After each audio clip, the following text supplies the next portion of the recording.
In this video, we are going to talk about 6 core wounds around intimacy that you might have as a fearful avoidant. I am Pauline and I am so happy you are here because intimacy is quite a big part of intimate relationships.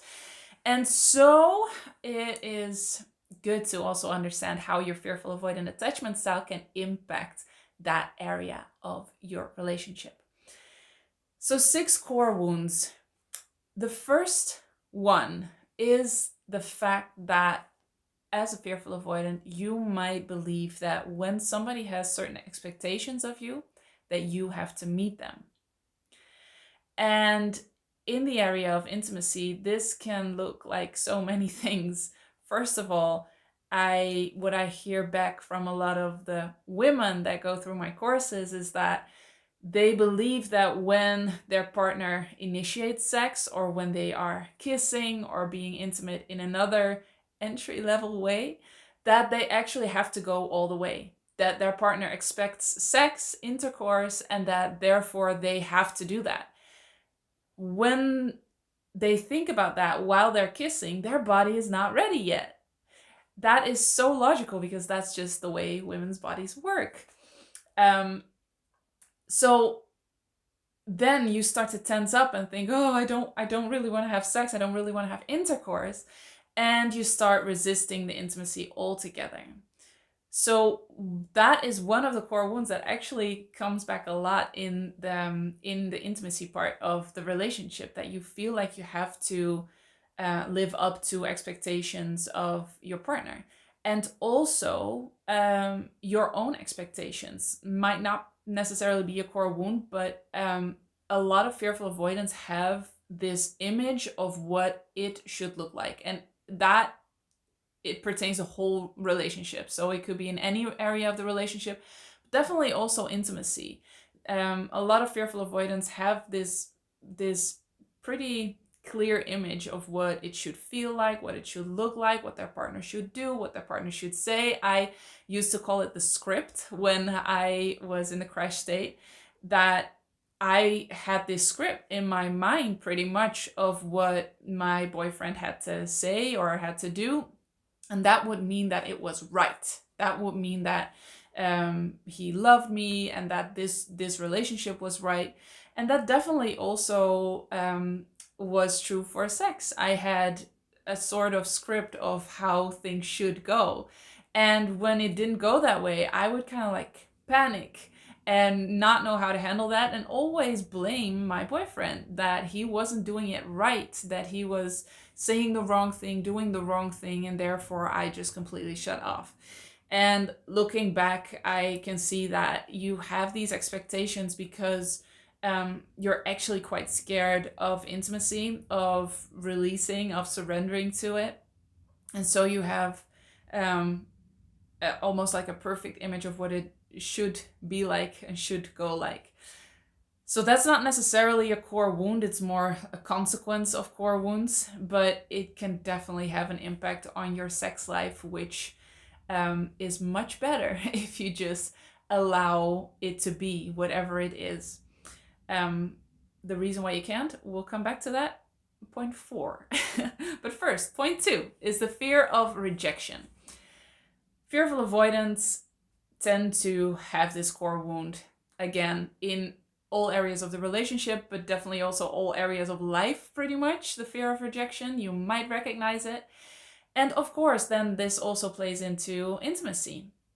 And what can happen is that in a healthy, stable, loving, committed relationship, you might actually not be afraid of rejection anymore when it comes to your everyday relationship, the communication issues that you might or might not have, just your day-to-day life.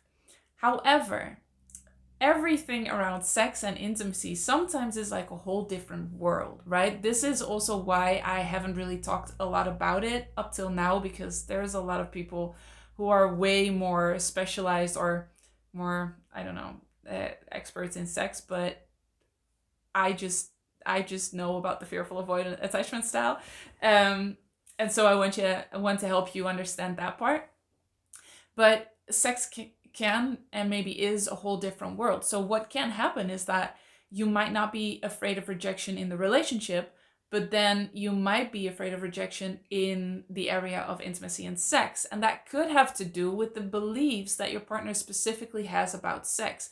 So your partner could be securely attached, completely kind, loving, empathetic, amazing, wonderful in the relationship, but then when it comes to sex, they might have their own fears and struggles and beliefs that don't really show in the rest of your relationship, but definitely specifically show in the area of sex. That could be cultural, that could be religious, that could be just having bad experiences with sex. So they could be very well able to connect in a loving way in the relationship, but then have a hard time being relaxed and being able to connect and be in their body when it comes to sex. And as a fearful avoidant, obviously you pick up on that because you're very good at reading signals and picking up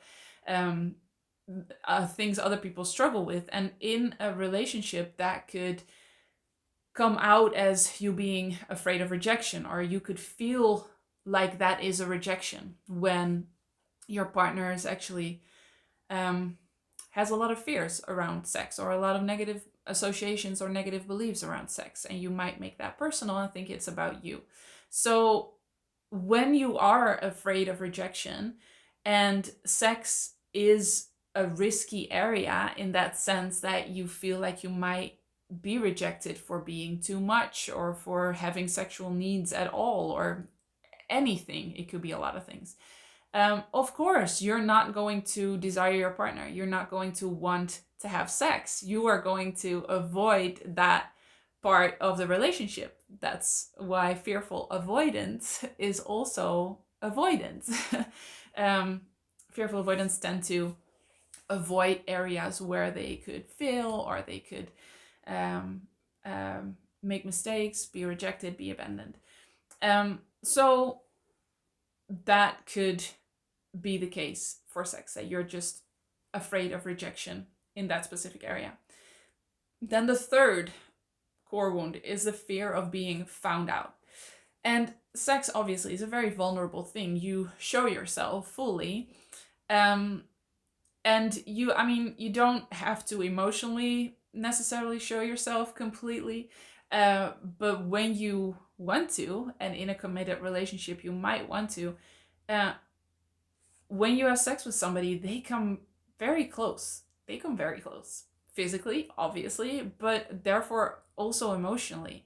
And especially in a committed, loving relationship, it's very hard to shut that emotional part off. It's much easier to do that with one-night stands, for instance, and make it just physical. So when you have sex as a fearful avoidant in a committed, loving, healthy relationship, the fear of being found out can really be triggered. And that could be that they find out that you're a bad person. That could be that they find out that they don't really love you, you're not desirable, that you are not lovable. It differs within specific fearful avoidance, but that fear of being found out if you let somebody come too close, that is a pretty general core wound. You are definitely not the only one if you recognize that. And then the fourth one, why you can't really just let go and surrender, is that you, as a fearful avoidant, probably have a hard time setting your own boundaries and expressing your needs. Pretty much all the fearful avoidants that I know that have gone through my programs have difficulty with setting boundaries and expressing their needs. And just imagine that you are doing something that is very intimate, very vulnerable, like sex, and not being able to set any boundaries, which means that somebody kind of can just do whatever they want, and you just have to like it and go along with it. Would that sound desirable? Probably not. But that is the way a lot of fearful avoidants go about sex. They feel like when their partner wants to have sex, they have to have sex. When you are kissing, making out, and they want to go on, you have to go on, because otherwise you're leading them on, and that's not fair, and they have needs, and you have to be that, fulfill those needs.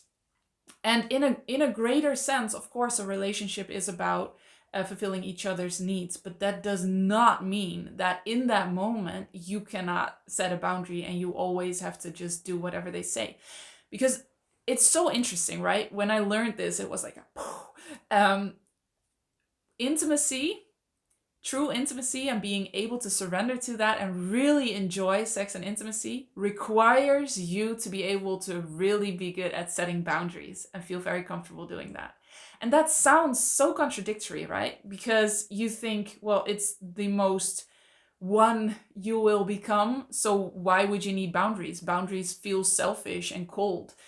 That is what a lot of fearful avoidants feel boundaries are like. But when you are not able to set boundaries, it is way too scary to allow somebody in like that, sometimes literally. And it is very important that you feel whatever you need and whatever is right for you in that moment, because that can differ from day to day. It could be that one day you're completely up for it and the next day you're just not in an intimate mood, and it has nothing to do with your partner. It has nothing to do with your relationship. It just changes day by day. I remember while I'm saying this that I heard some actors say that they had an intimacy director on set, and that every single day there were a lot of intimacy scenes, like that director every day would do this exercise where she would find out where the boundaries of the actors were that day.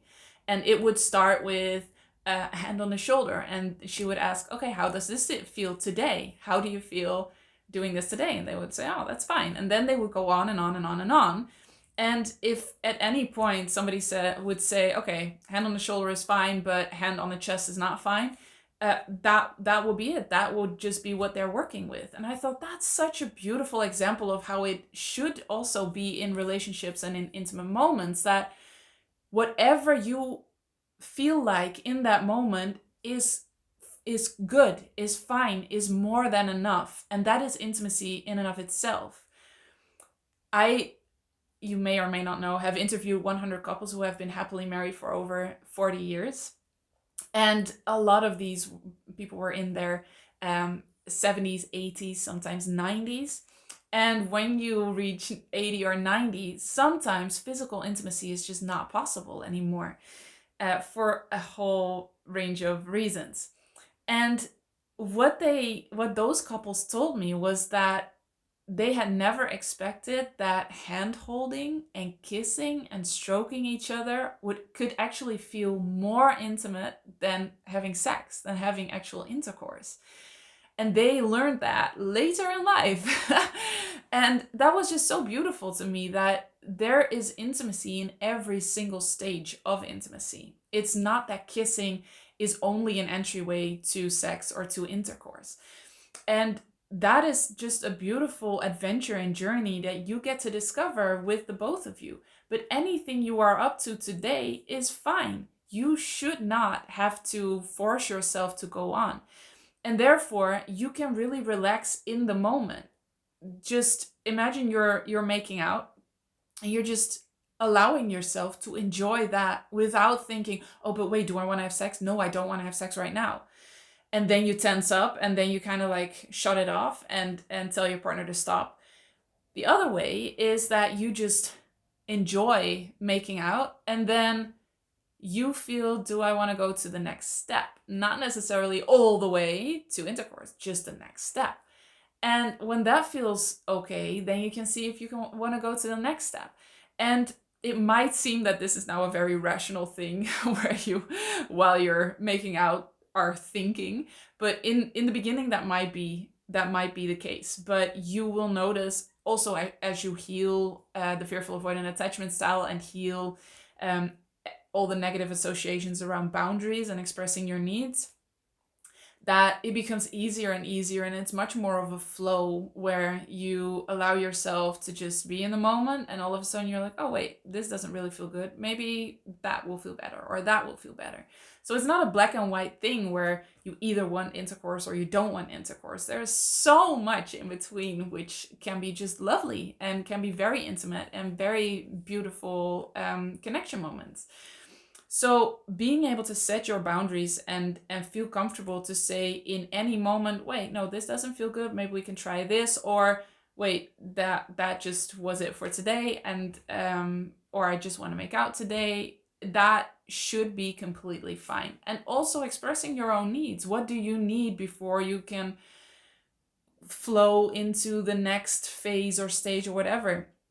And really just learning to understand your body, understand what it needs, instead of judging it immediately and saying you have to be ready for sex, or you're leading your partner on, or they want sex, so I have to do that. No, no, no, no, no, no, no, no, no. You need to know your body. Your partner needs to learn your body and how it works, and that is a journey that you take on together. If you're committed for life, then that is a journey for life. You will learn new things way into your 50s, 60s, 70s.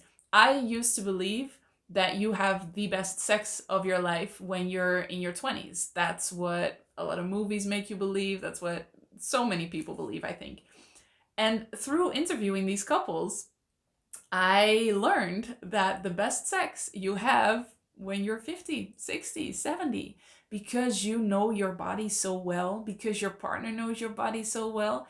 And the more you see it as an adventure and a journey and a game, the better the sex is going to be. When you are kind of forcing or demanding it to be the best it can be right now, that's not going to work. That's not going to allow you to surrender to it and to figure out what works best for both of you.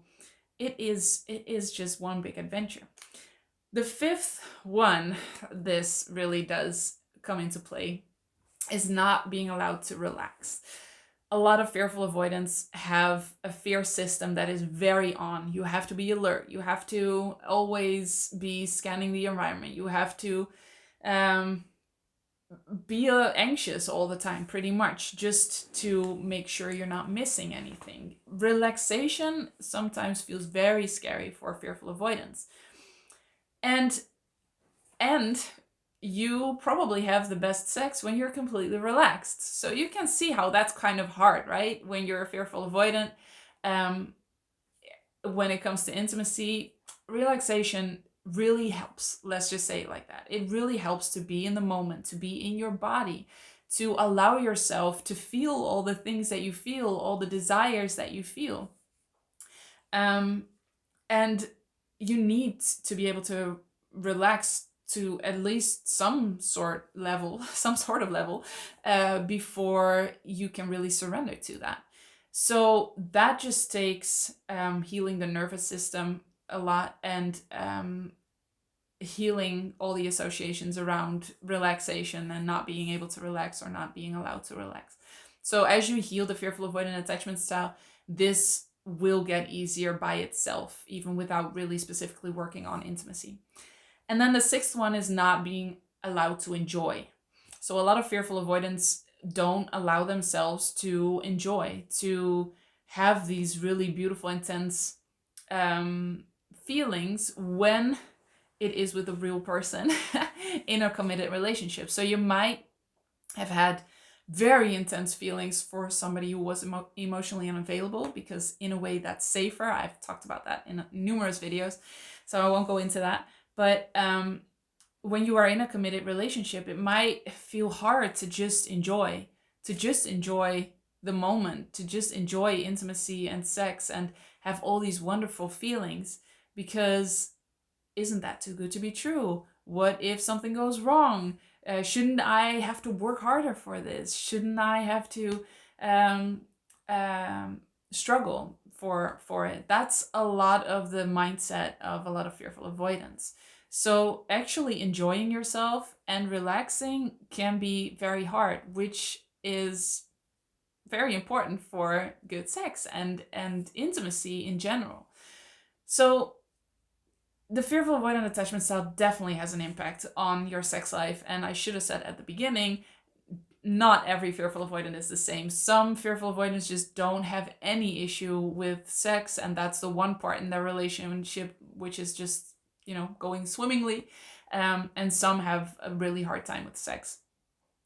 So everybody's different, and because sex is such a different world, like I said, where so many different fears and beliefs and experiences come into play, it's really hard to generalize anything about sex. So you may recognize some of this, you may not at all, and that doesn't mean that you're not a fearful avoidant, or it doesn't mean that you are. It's just this might be what you're struggling with when we try to generalize it. I really hope this was valuable. Let me know in the comments below whether you want to know more about this. I'm gonna stress again, I'm not an expert on the area of sex. There are beautiful books about this. One that comes to mind is Come As You Are from Emily Nagoski, just to learn more about yourself and your body. But yeah, if I can help you in any way, I am going to do my absolute best. So let me know in the comments below. I am so happy you are here, and I will see you in the next one.